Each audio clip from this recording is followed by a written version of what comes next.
If piles of bills, homework, and magazines are driving you nuts, then it's time to take back your sanity. All of that paperwork can throw off your daily balance. Here to put a little peace back into the chaos that is life, welcome the host of the Daily Balance, Kim Jacobs. Thank you for having me. Hi, Kim. Okay, Kim, let's start with the mail. Okay, the first thing I recommend is that whenever you get your mail, make sure that you have some time set aside when you really can go through it, because if you're like me, I get just mounds and mounds of mail. So make sure you have like 10 or 15 minutes or so that you can really go through the mail so you can put it in a proper place. Okay, what about categorize it and file it? Is that what you're talking about? The same In thing? my life, categorizing is very important, and I'll show you what I do. And anything that I share with you is something that I do personally, so I like to share those tips. What I recommend is being able to just categorize it in a customizable way that works for you. In my case, I actually put important mail, so you'll see important mail for 2011. I have important mail for each year, and that's what works good for me. But then inside, I'll put like what needs to be paid immediately, and I'll put mail in that category along with what needs to be done if I have to follow up on some items. Then I have RWC because this is personalized to me, so it's Rock Worship Center for my church mail, and then my Daily Balance mail, as well as things that are important that need to be filed as well. I have So files you like that that are a customize mess. it to your... These are your files? Yeah, these are... Yeah. Oh, hang on. It's Watergate, everybody. It's Watergate. You also say make sure with the mail, make sure you Lock open it that up, up. Open it up over the garbage can, right, for your Open mail. it up over the garbage can, because then you can just go ahead and toss it right away instead of putting it in your small tote.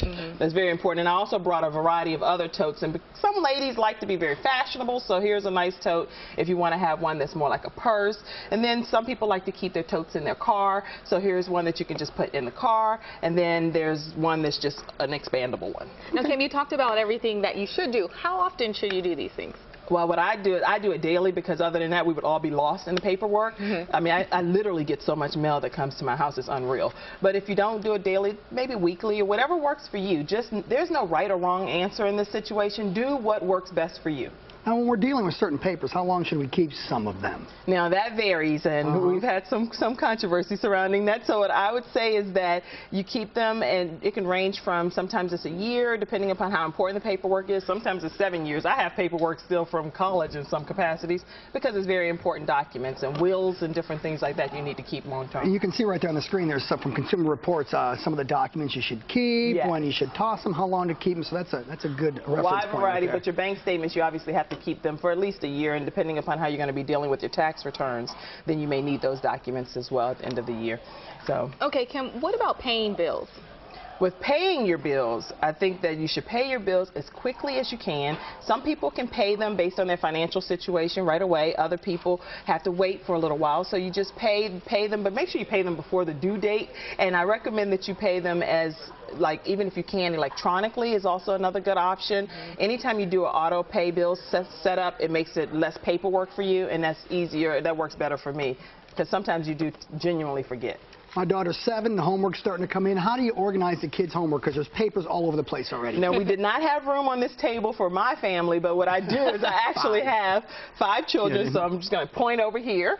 And in this, okay, I can come on over? Okay, I didn't know how close I could get to you. Just get as close as you want, girl. I mean, you all are mighty hot looking.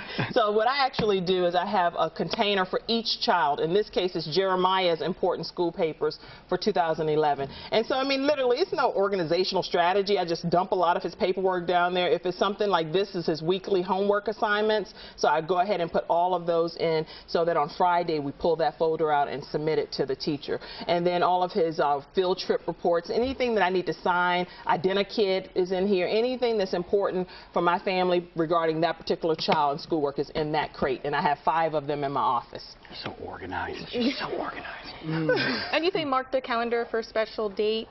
What does that mean? What I do is I actually have a calendar, and this is a small one for the purpose of television only, okay? Because mine is much larger than this, a wall-size calendar. But I recommend that any important dates that you have be actually put on. Am I holding this straight? You're okay, right. there You're it is. okay. You're okay. There you go. Yeah, that's. Okay.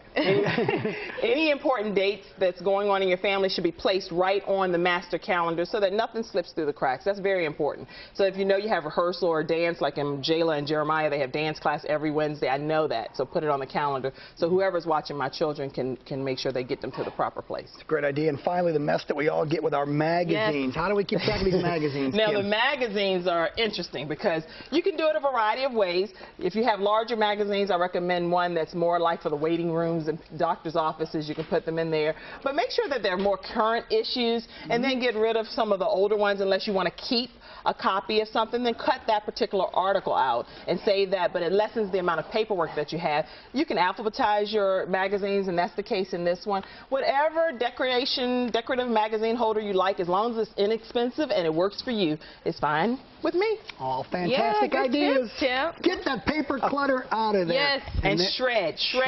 Get a cross-cutting shredder. That's very important because it actually lends for people not being able to identify some of your materials. That's why I have this here. Good stuff. Thank you so much, Kim. Thank the Daily you. Balance with Kim Jacobs airs Saturdays at 10 a.m.